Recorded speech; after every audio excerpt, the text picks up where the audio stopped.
would have put money on you not getting out of that.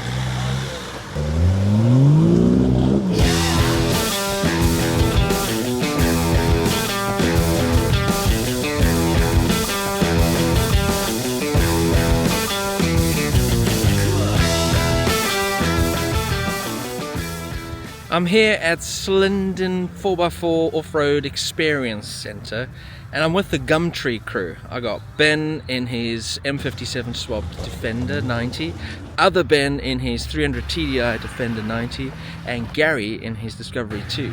And we've made a couple of other mates. Dexter and Dan are in their Discovery 2 as well. And these guys are going to try and pull me over to the dark side of off-road 4x4ing. I'm coming at it from an angle I've never done anything like this before. I'm an overland kind of guy. Drive it like it's made out of glass to get you to your destination and go on an adventure. So this is a very new experience for me. But I guess by the end of the day, we'll figure out if I'm going to be an overlandy snob guy, or if they're going to pull me over to the dark side and I'm going to be a mud plugging Land Rover yobbo. We'll see.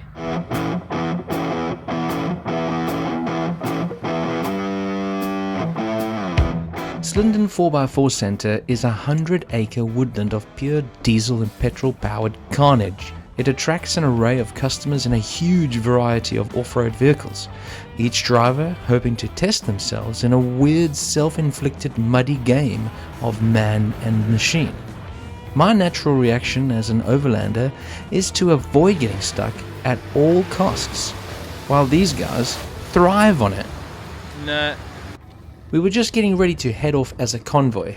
I was evaluating my life choices and considering why I had said yes to this, but poor old Dexter was already fighting with his Discovery 2 TD5 before we had left the car park. Fortunately, Ben and the Gumtree guys were on hand to help, together with Jack in the yellow hat.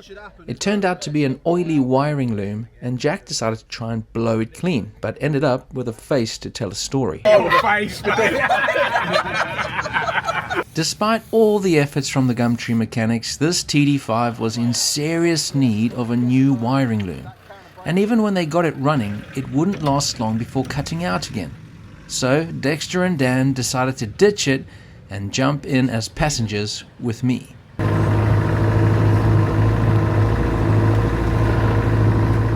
We slowly squelched our way over some muddy trails through to the first big obstacle, a hill climb, which has an off-camber left turn right on the summit, the size of which doesn't translate at all through video. But I can tell you the nerves were real.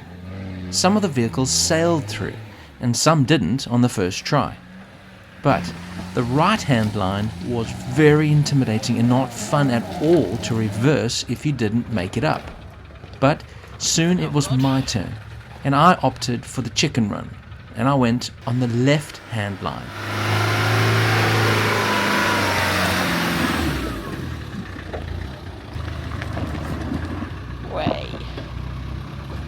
I then followed Gary in his Discovery, on road tyres I might add. I paused at the edge as he sunk himself headfirst into a bog hole. I thought he was done for sure and I'd have to pull him out, but I wasn't going to get off that lightly, because next it was my turn. What? Am I supposed to be doing that as well? Yeah. Okay, let's have a go. You'll be fine, I think.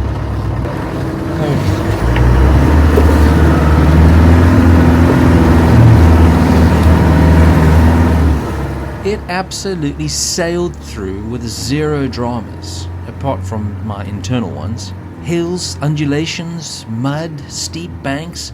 This bog standard 300 TDI Defender just ate it up as if it were nothing. Bloody hell. Okay. I know it sounds really silly, but I keep getting surprised by this vehicle, how capable it is off-road. You know, you do not get it. It does not come across when you watch a video on YouTube what these vehicles can do. You're sitting there watching four-wheel drive 24/7 going like, oh yeah, that's not so bad, come on guys, you're being dramatic and whatever. So your heart starts pumping when you get into like something super technical or really steep, and you just, there's no ways a car's going to get up and down here, but it does. And having these guys in front and being part of the convoy, you can see how capable these vehicles are, and they kind of give confidence as well, because if you don't know that the vehicle can do it, you just don't want to do it. So dare I say, I'm enjoying it. I am enjoying it. The next challenge was a sloppy bog straight into an uneven hill climb, and this was the first time so far that morning that I'd met the edge of my driving skills.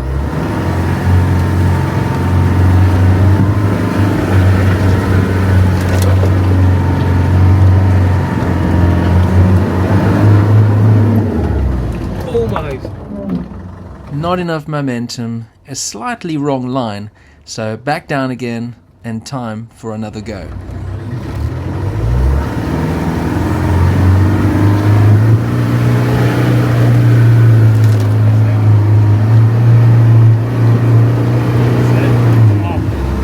After spraying Gary with a face full of mud, I was able to take a breath for the first time in a while. I caught Ben's eye as he walked past looking like a proud dad. Then, Jack wanted to show me that his Defender 90 didn't look like a zombie apocalypse vehicle for nothing. The extensive modifications were there for a reason. This thing is a beast, and absolutely walked this techie trail as if it were driving on a billiard table.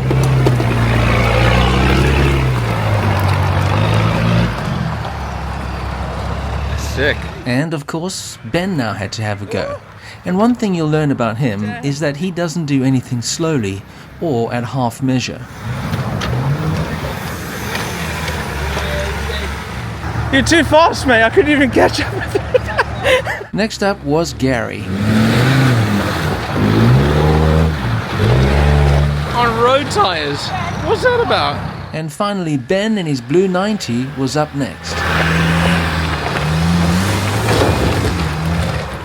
Damn. Just to give you some reference, the hole that he just climbed up is taller than what I am. It's crazy. You just don't think that these cars can do this, but there's no way to show how steep this is. Jack led the convoy up what they called a cross-axle hill, basically testing traction by having the front and rear axles tilting in opposite directions, making it trickier than you might think. But of course, Ben just booted it. Jeez!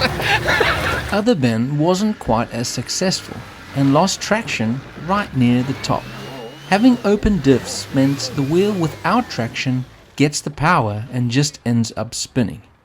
Comparing it to Jack, who didn't need as much speed because he had more articulation and therefore better grip.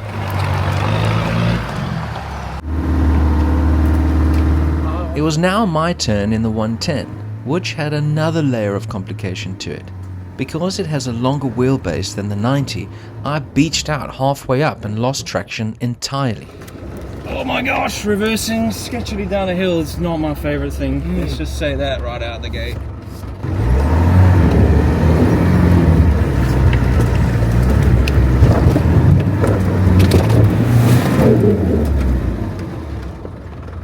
Might be too long. Oh my gosh, what am I doing to my car? It's enjoyable until it's not enjoyable, you know what I mean? Until it's parked up like mine is. Exactly. This is what it's built. No amount of speed and power could help here. So I gave in and accepted a rescue from Gary. It's either that or whack a winch on you and just pull you that last couple of meters. Could we do that? I must say, a couple things that really struck me was that even though I was terribly inexperienced and a total noob at this, the guys didn't make me feel like an idiot once, and they were always ready to help at the drop of a hat.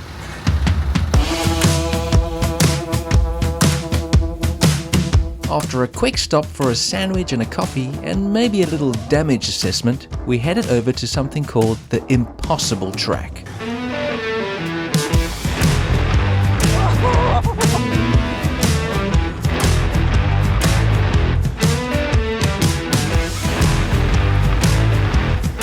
I'm definitely not doing this. How strong are you, dude? Apparently. And after getting out of that, Ben decided to make his own new, slightly less impossible track.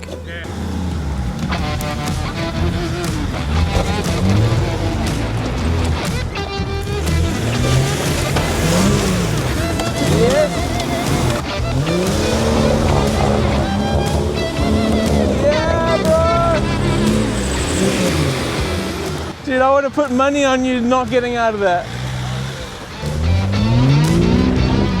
And in keeping with the brotherly spirit, I thought I'd give Ben's winch a cleaner. Yeah. Jack then put on a demonstration of how his monster of a Defender would cope with this so-called impossible track.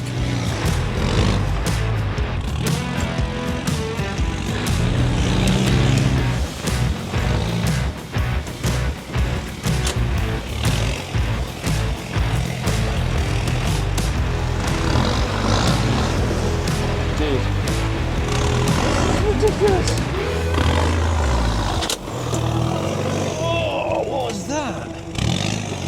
Is that normal?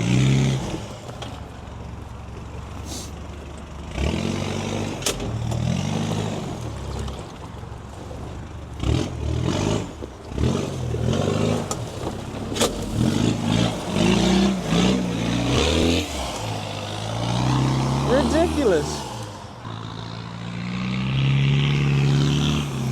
Believe it or not, my face is still like that. And then the final playground for the day was the swamp. Looks like other Ben has found it already. This deep, swampy area had everybody beat, even the mighty M57.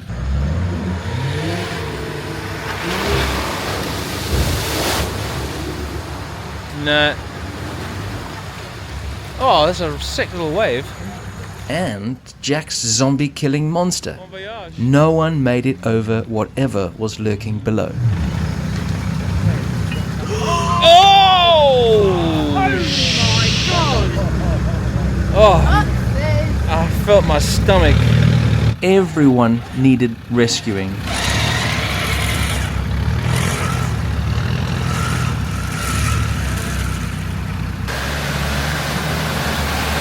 Everybody eventually found a new route through.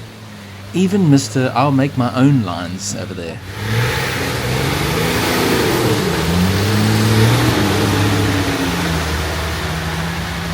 The day was drawing to a close and everyone was ready for a shower and a cup of something hot. So we all headed home.